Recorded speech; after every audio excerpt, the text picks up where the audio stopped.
విష్ణు పాదోద్భవ గంగ ఎంతటి పొగడ్త పొందిందో రెండవసారి నీ శరం మీద ప్రభవించినట్టు అంత పొగడ్త పొంది, అంటే శిఖరం మీద హిమావత్ పర్వతం మీదకి.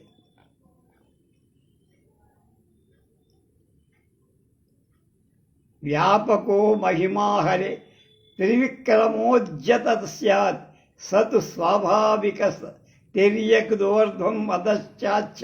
అడ్డంగా మీదికి కిందికి వ్యాపక వ్యాపించే మహిమా సామర్థ్యాన్ని హరే హరికి త్రివిక్రమోజ్జత మూడు పాదాల నుంచే ఉద్యుక్తుడైన వాడికి అసీత్ అయ్యి తవదు నీకన్నతో అంటే నువ్వు సహా ఆ వ్యాపన స్వాభావిక స్వతసిద్ధమవుతోంది నీకు హిమవంతుడితో.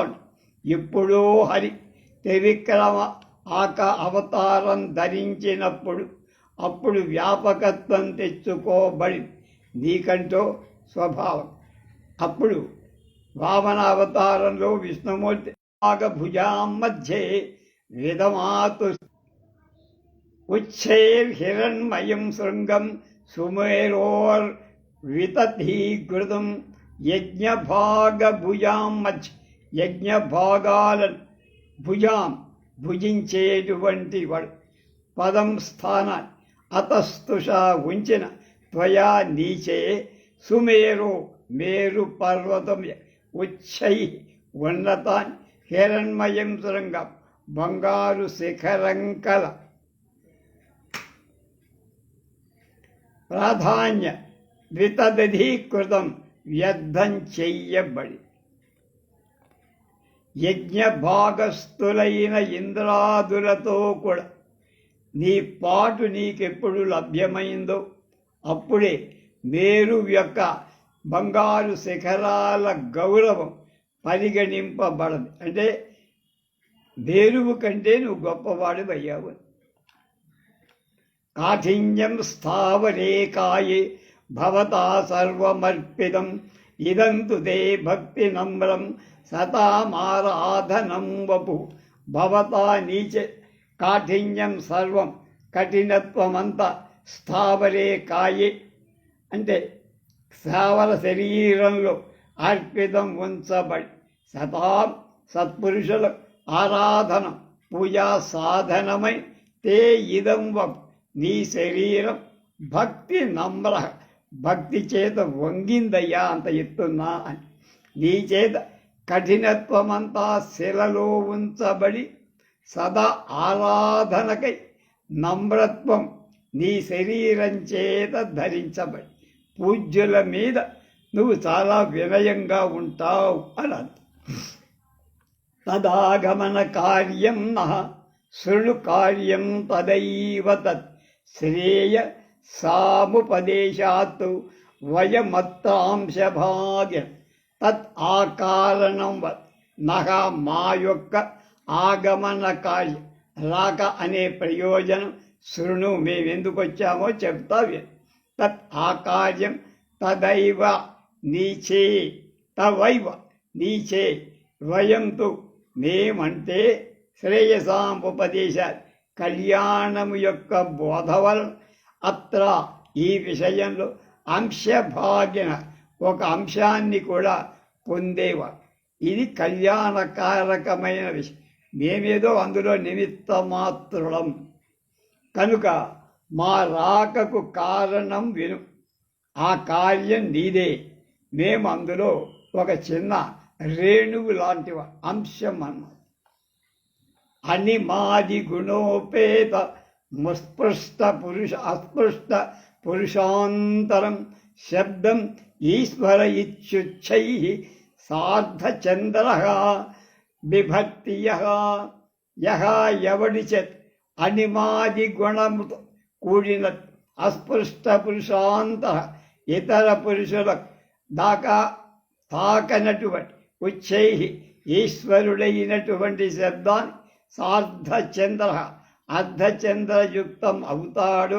విభక్తి ధరిస్తోందో అనిమాది గుణాలతో కూడుకొన్నవాడి ఇతరులకు పొందశక్యంగా నిరుపమానమైన ఈశ్వర శబ్దాన్ని బాలచంద్రుడు ఎవడు ధరించాడో అలాంటి శివుడు అనర్థం అన్నమాట.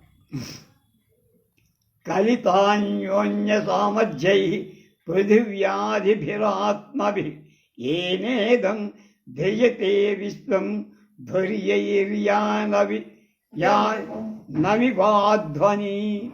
ఎవడి చేత కలిత అన్యోన్య సామర్థ్యై ఒప్పుతున్నటువంటి అష్టమూర్తులచే ఇయం విశ్వం ఈ బాహ్య ప్రపంచం ధ్వర్యై గుర్రాల చేత ధ్వని మార్గంలో యానమివ బండిలా దెయ్యతే వహింపబడుతోందో. ఎవడు గుర్రముల బండినిలాగా పృథివి అధ్యష్టమూర్తుల పృథివ్యాధి అష్టమూర్తుల ప్రపంచాన్ని దాలుస్తున్నాడు. ఇప్పుడు శివుని గురించి పంపుకొట్టున్నాడు అన్నమాట. యోగినోయం విచింతంతి క్షేత్రాభ్యంతరవర్తినం అనావృత్తి భయం యస్య పదమాహు మనీషిణః యోగినః అధ్యాత్మజ్ఞానవేత్ క్షేత్రాభ్యంతరవర్తిన. శరీరంలో ఉన్న ఎవడి విచిన్వంతి వెదుకుతారో మనీషిణః విద్వాంసులు యస్య ఎవడి పదం స్థానాన్ని అనావృత్తి భయం మళ్ళా సంసారం వల్ల భయం లేనివాడిగా అహుహు చెబుతారు. తత్వవేత్తలు దేహాలలో ఎవరిని వెతుక్కుంటారో విద్వాంసులు ఎవడి స్థానం జన్మరహితమైందిగా భావిస్తారో చెబుతూ ఉంటారు. అలాంటి శివుడని అర్థం. సతే దుహితరం సాక్షాత్ సాక్షి విశ్వస్య కర్మణాం వృళుతే వరదః శంభు అస్మత్సంక్రామితై పదై. విశ్వస్య ప్రపంచము యొక్క కర్మణం పనుల సాక్షి చూసేవాడు. వరదః వరాలు వరాలు వరాలు ఇచ్చేవాడు అయిన సహా ఆ పరమశివుడు అస్మత్సంక్రామిత మాయందు వ్యాపించిన పదై వాక్యాలచే తే దుహితర నీ కుమార్తె సాక్షాత్ ప్రత్యక్షంగా వృళుతే యాచిస్తారు. మీ అమ్మాయిని కోరుతున్నాడయ్యా, అంత గొప్ప గుణాలు కల శివుడు అని మాతో చెప్పి పంపాడయ్యా. ప్రపంచ వ్యాపారాన్ని చూసేవాడు, వరాలు ఇచ్చేవాడు అయిన ఆ శివుడు మా ముఖాల సంక్రమించిన మాటలతో అంటే మేం చెప్పేటట్టు తానే నీ కుమార్తె తనకు ఇవ్వమని అడుగుతున్నాడు సూచిస్తా. ఆ మాట మాతో చెప్పి పంపమన్నాడు. పంపాడు. తదర్థమివ భారత్యా సుతయా యుక్తుమర్హసి అశోచ్యాహి పితుఃకన్యా సద్భర్తృ ప్రతిపాదిత తం ఆయన భారత్యా అర్థమివ వాక్కుతో కూడా అర్థము వాగర్ధావివ సంపృక్తౌ వాగర్ధ ప్రతిపత్తయే జగతః పితరో వందే పార్వతీ పరమేశ్వరౌ. అట్లా మొదలు పెడతాడు కాదు. సుతయా కుమార్తెతో యోక్తం కూర్చడానికి అర్హసి తగుదు హి. ఎందుకంటే సద్భర్తృ ప్రతిపాదు మంచి భర్తకు ఇయ్యబడి కన్యా కూతురు పితుహు తండ్రి అశోచ్య శోకం తీసుకురాదు, శోకం లేనిది చేస్తుంది. వాక్కు అర్థంలాగా నీ కూతురు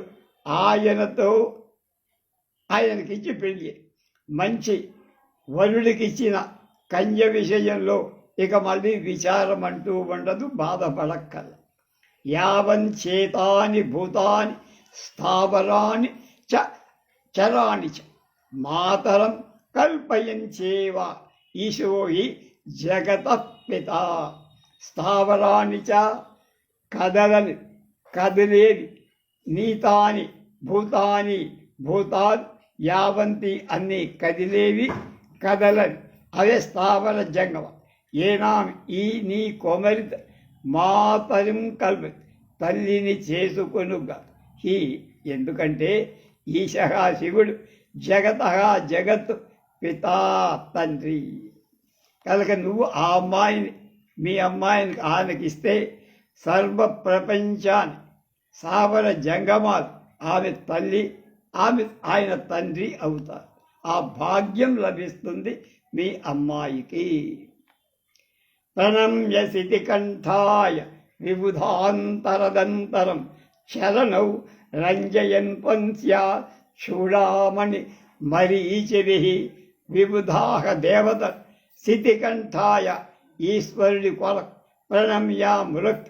తదనంతరం ఆ తర్వాత అస్య ఈమె యొక్క చరణౌ పాదాలు చూడామణి మరీచివి శిఖారత్నాల కాంతులచ రంజయంత్ రంజింపచేస్తారుగా. దేవత ఈశ్వరుడికి నమస్కరించి వెంటనే కలత్తరమైన నీ కుమార్తె పార్వతీ పాదాలకు కూడా మొక్కి తమ పాదాలకు, తమ శిరస్సులకు వన్ని పెట్టుకుంటారయ్యా. అంతటి అదృష్టం ఎవరికి దక్కుతుంది? ఉమాభవాద్భరు ఉమావధూర్భవాన్ దాత యాచితార ఇమే వయం పర వరశంభు రళం హేష త్వత్కులోద్భూతయే విధి. ఉమావధు పార్వతి పెళ్లికు భవాన్ దాత నువ్వు ఇచ్చేవాడు. ఇమే వయం ఈమెం యాచితార నిన్ను ఇవ్వమని వేడుకొనేవు. వరహ శంభు పెళ్లి కొడుక ఈశ్వర్. ఏషః విధి ఈ సామగ్రి తత్కులోద్భూతై నీ కుల అతిశయాన్ని అలంఘి చాలు కదా అన్న. పార్వతేమో పెళ్లి కొడుకు ఈశ్వర్. అడిగేవాళ్ళం సప్తఋషులమైన మేము, ఇచ్చేవాడు మహోన్నతుడైన హిమవత్. చాలయ్య నీ కుల అతిశయానికి ఈ సామగ్రి చాలా అన్నారు. హస్తోస్థూయమానస్ వంద్యస్యానంన్య వందినః సుతా సుబంధ విధిన భవ విశ్వగురో గురు.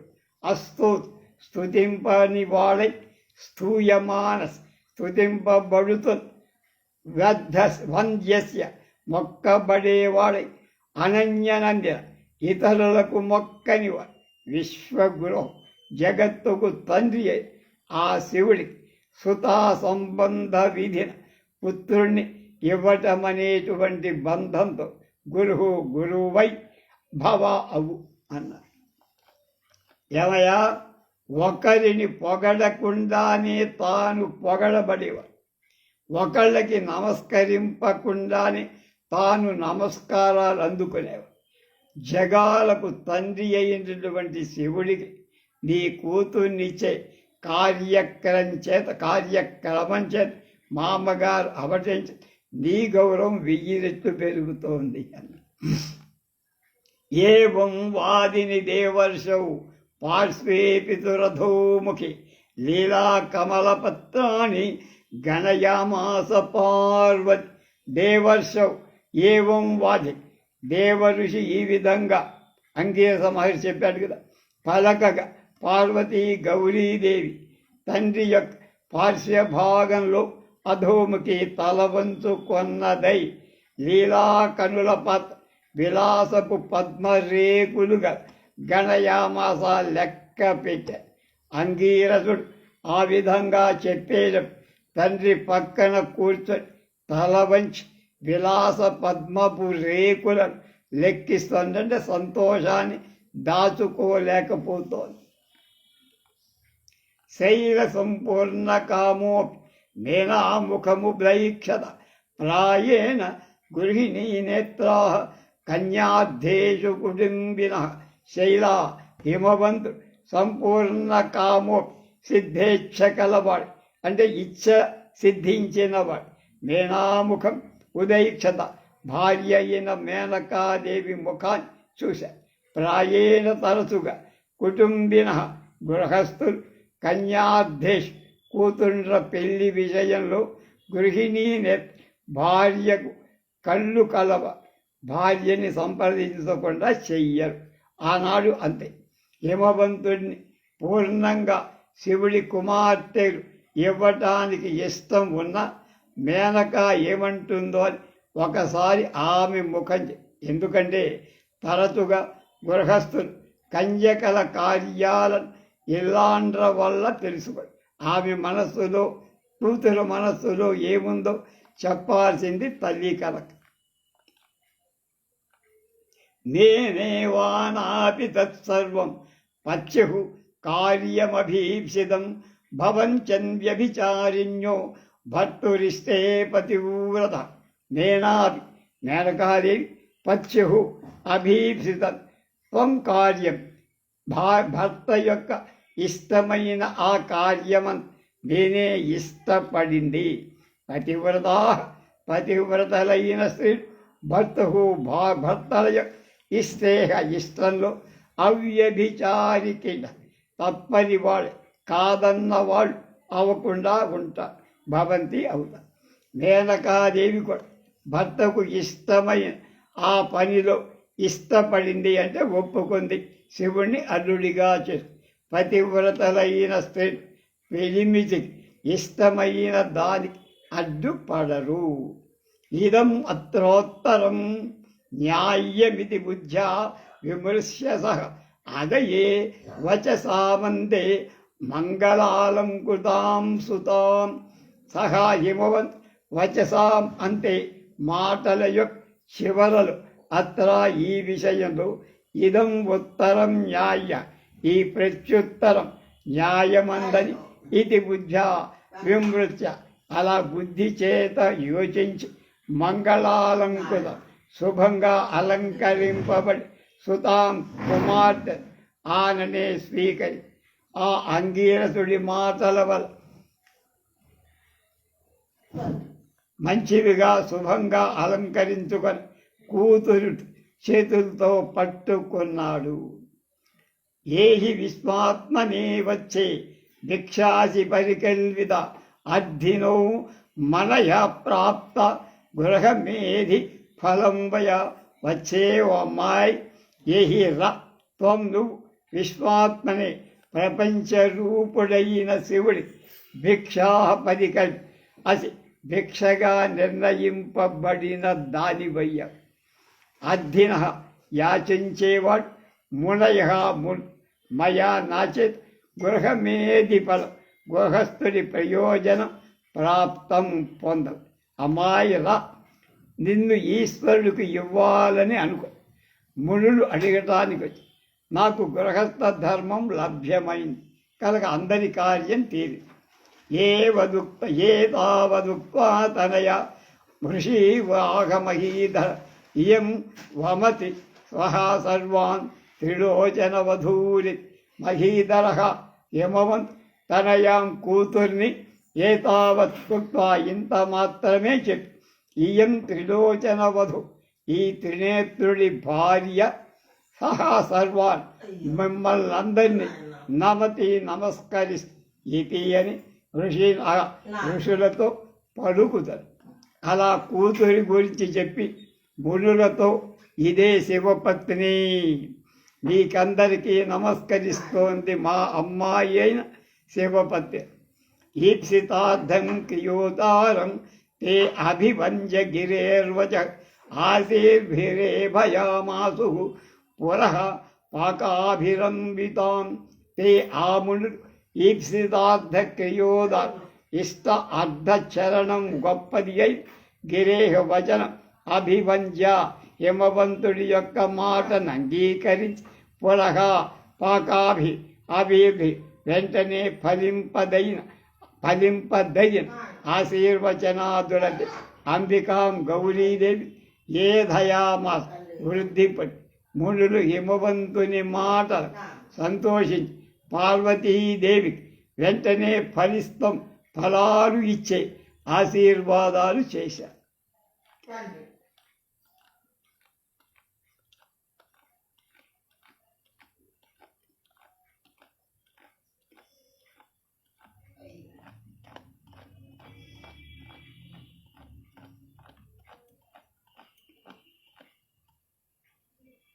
తర్వాత మిగతా విషయాలు రేపు.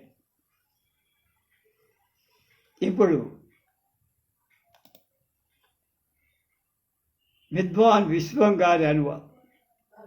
మంచిదని చెప్పి మునులంతా బయలుదేరారు.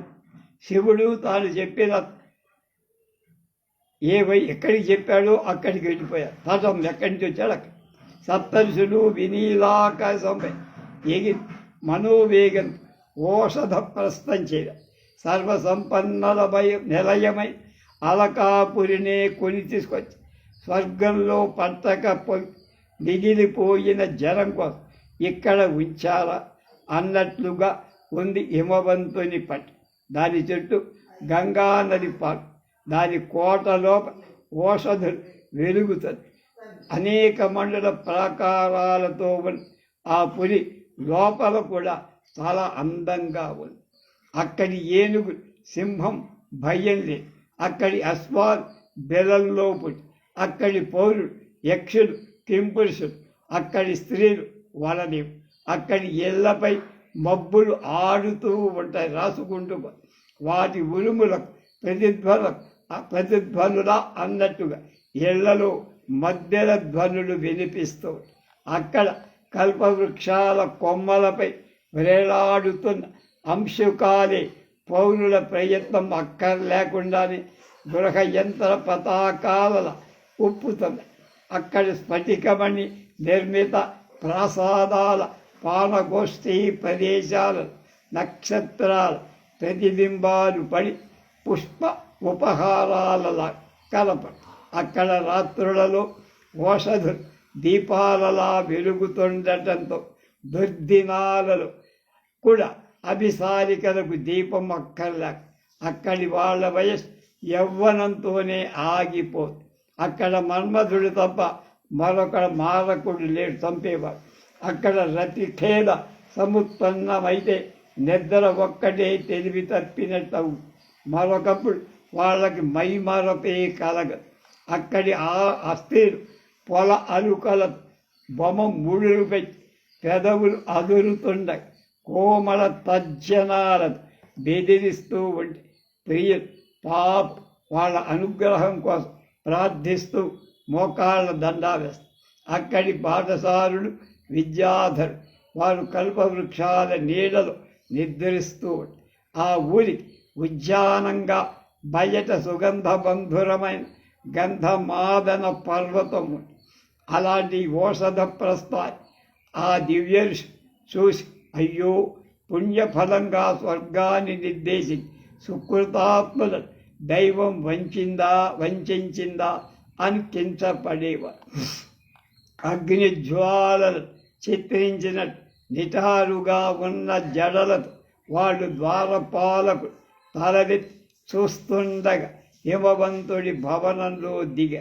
వయసును బట్టి వరుసగా ఉన్న ముని పరంపరల నీటిలో వరుసగా ఉన్న సూర్యబింబ శ్రేణిలా కనపడ్డ. వాళ్ళని చూసి దూరంగా అంచే ఎదురు వచ్చారు.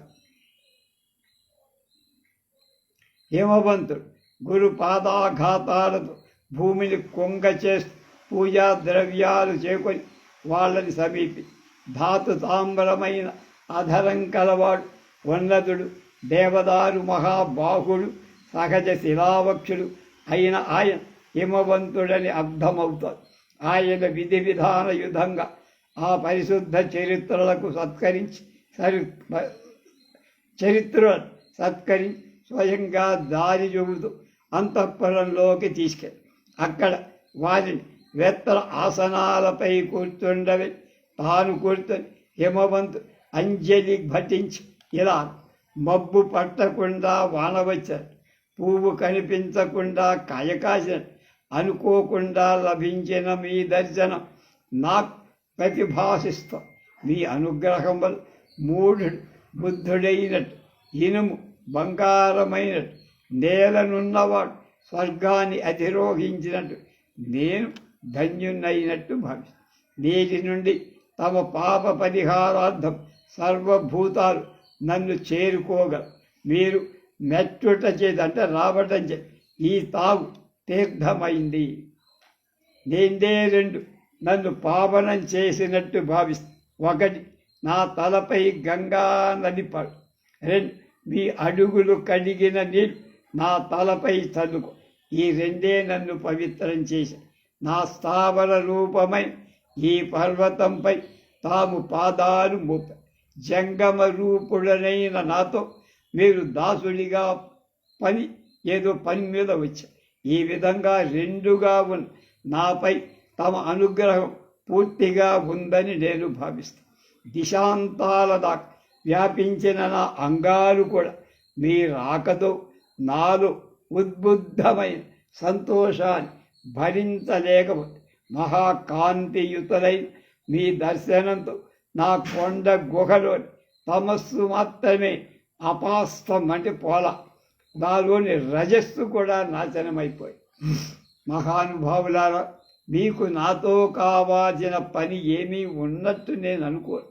ఒక్కవేళ ఉంటే అది నెరవేరకుండా ఎలా పోతుంది? అయినా కేవలం నన్ను పరిపూతుణ్ణి అంటే పవిత్రుణ్ణి చెయ్యటానికే మీరు ఇలా వచ్చారని నేను అనుకోను. అయినా మీకు కావాల్సింది ఏదీ లేకపోయినా నాకేదో ఆజ్ఞ ఇవ్వవలసిందిగా ప్రార్థిస్తూ ప్రభువులు కింకరులకు ఏదో పని చెప్పడం ద్వారానే అనుగ్రహం చూపిస్తారు కదా.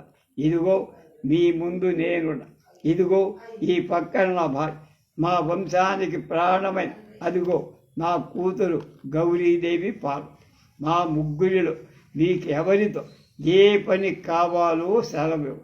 ఇక మిగతా భాగ్య వస్తువులపై మీకు ఆసక్తి లేదని నాకు ఎలాగో తెలియదు.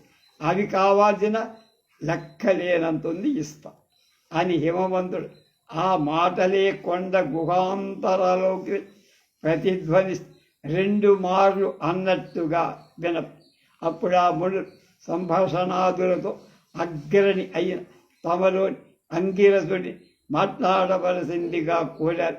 అతడు ఆ కొండ రేజ్తో ఇలా సమాధానం చెప్పు, నువ్వు అన్నదంతా నిజమే మహారాజా, అంతకంటే ఉన్నతుడవు కూడా. నీ శిఖరాలు ఎంత ఎత్తైనవో నీ మనస్సు కూడా అంతే ఉన్నతమే. అందువల్లనే నేను స్థావరాత్మకుడవై హరి అని పెద్దలు అనటం అర్హం. నీ కుక్షిలో చరాచర భూతకోటి దాగి ఉందిగా. నువ్వు నీ వేళ్లను రసాతలం దాకా పొలిచి మోస్తున్నావు కాబట్టి సరిపోయింది. కానీ లేకపోతే తామర తూడుల లలితంగా ఉండి తన పడగలతో ఆదిశేషుడు ఈ భూమిని ఎలా భరిస్తాడయ్యా మహారాజా? నిరాఘాట ధాటితో ప్రవహిస్తూ సాగర తరంగాలు కూడా ఆపలేని నీలో పుట్టిన నదులు అలాంటివి. అయినా నీ కీర్తులు తమ పుణ్య పరిపాకంతో ఈ లోకాలను పునీతం చేస్తారు.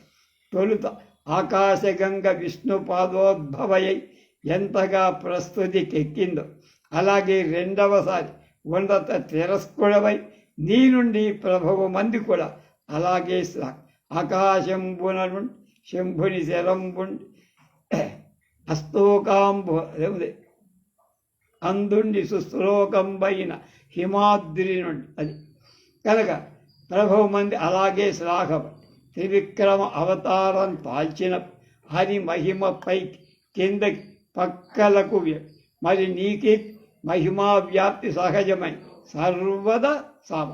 పైగా నీకు యజ్ఞభాగం భుజించే హక్కు వచ్చింది. ఇందుతో అంత ఎత్తుగా ఉన్న మేరు పర్వత కాంచన శిఖరం నీ ముందు వట్టిదైపోయింది. బలాదూర మేరుకు యజ్ఞభాగ భోక్త స్థానం లేదు. నీలోని కాఠిన్యమంత నువ్వు నీ స్థావరాత్మకమైన పర్వతంలోనే ఉంచి నీ భక్తి వినమితమైన జంగమ స్వరూపం సజ్జన పూజితమై మేము ఎరగమా? ఇంతకు మేము వచ్చిన పని చెప్తాం. అదైనా మా పనేం కాదయ్యా, అది కూడా నీ పనే. కేవలం ఈ శుభకార్య ప్రస్తావనతో మాకు ఈ మధ్యలో ఏదో కొంచెం సంక్రమిస్తోంది అంతే. అనిమాది గుణోపేతం ఇతర పురుష స్పర్శలేని అయిన ఈశ్వరుడనే గొప్ప పేరుతో సెగపూవుగా నెలవంకను దాల్చిన ఒక దివ్య మహస్సు ఉందయ్యా. ఆయన అష్టమూర్తులే భూమి ఆకాశ అవి పరస్పర సామర్థ్య ప్రకటనంతో ఈ జగద్రథాన్ని అశ్వాలలాగా సరైన మార్గంలో నడిపిస్తుంది.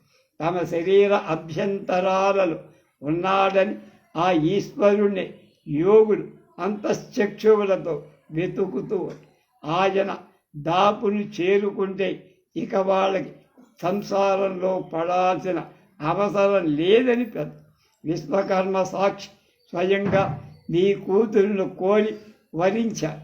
ఆ వరదుడు మాముఖంగా నిన్ను నీ కూతురును ఇవ్వమని అభ్యర్థిస్తూ వాక్కుతో అర్థాన్ని కలిపినట్టు ఆయన నీ కూతుర్ని కలిపి సత్ప్రాప్తదత్తమైన పుత్రికను గురించి తండ్రి విచారాల్సినటువంటి అవసరం ఉండదు. ఈశ్వరుడు జగత్పిత. అందువల్లనే మీ పార్వతి ఈ లోకంలోని సర్వచరాచర భూతకోటి జనని అవుతుంది. దేవతలు ముందు శివులకు నమనమిచ్చి తదనంతరం ఆమె చరణాల విందాలు తమ చూడామని మరీచులతో అరుణితం చేస్తాం. గౌరి వధు, నువ్వు కన్యాదాత, మేం పెళ్లి పెద్దలు, వరుడు ఈశ్వరుడు. ఈ సామగ్రి నీ వంశ సమున్నతికి సాధు కదయ్యా అన్నారు. ఒకరితో స్తుత్యుడవటమే కాని ఒకరిని స్తుతించి ఎరగను, ఒకరితో వందనం పొందటమే కాని ఒకరి ముందు తల వంచని అయిన ఆ లోక గురువుకి నీ కూతుర్ని ఇవ్వటంలో నువ్వు గురువు అయ్యావయ్యా. ఈ విధంగా అంగీరస మహర్షి చెబుతుండగా తండ్రి పక్కనే ఉన్న పార్వతి తన చేతిలో లీలా కమల పత్రాలు లెక్క పెట్టుతుంది. కాలక్షేపం తన కోరిక నెరవేరినట్టుగా హిమవంతుడు భావించిన తన భార్య మేనక మొహం చూసి, అలాంటి కూతురు పెళ్ళిళ్ళ విషయంలో మామూలుగా గృహస్థులు తమ భార్యలే దారి చూపాల్సిన వాళ్ళు. తన మగనికి తృప్తి పొందిన ఈ సంబంధం మేనక్కు కూడా నచ్చి పతివ్రత తమ భర్తల మనోభిష్టాలకు వ్యతిరేకం కాదు కదా. హిమవంతు ఆ ముని వచనాలకు సమాధానం ఇలా చేస్తే న్యాయంగా ఉంటుందని తలపోసి మంగళాలంకార సంశోభితయై తన కూతురు చెయ్యి పట్టుకొని ఇలా, అమ్మాయి ఇలా, విశ్వాత్ముడైన శివుడికి నువ్వు భిక్షగా పరికల్పితమయ్య. ఇరుగో ఈ సప్త ఋషులే వచ్చి నిన్ను ఆయనకిమ్మని అడుగు. ఈ విధంగా నాకు గృహస్థ ధర్మ ఫలం లభ్యం అని 4 మాటలు తన పుత్రికతో చెప్పి ఆ మహర్షులతో హిమవంతుడు ఇలా అన్నారు. ఇదిగో ఈ త్రిలోచన వధువు మీకు నమస్కరిస్తే అలా తమ అభ్యర్థన అంగీకరించడం ఉదారమైన ఆ పర్వతరాజు మాటలు వారు ఆమోదం చెప్పారు. ఆ పార్వతి తమ ఆశీర్వచనాలతో ముంచి రానున్న సమృద్ధిని సూచి తమకు నమస్కరించడంలో చెవిలోని బంగారు కమ్మ జారిపోతుండగా సిగ్గుపడింది. తర్వాత ఏం జరిగిందో రేపు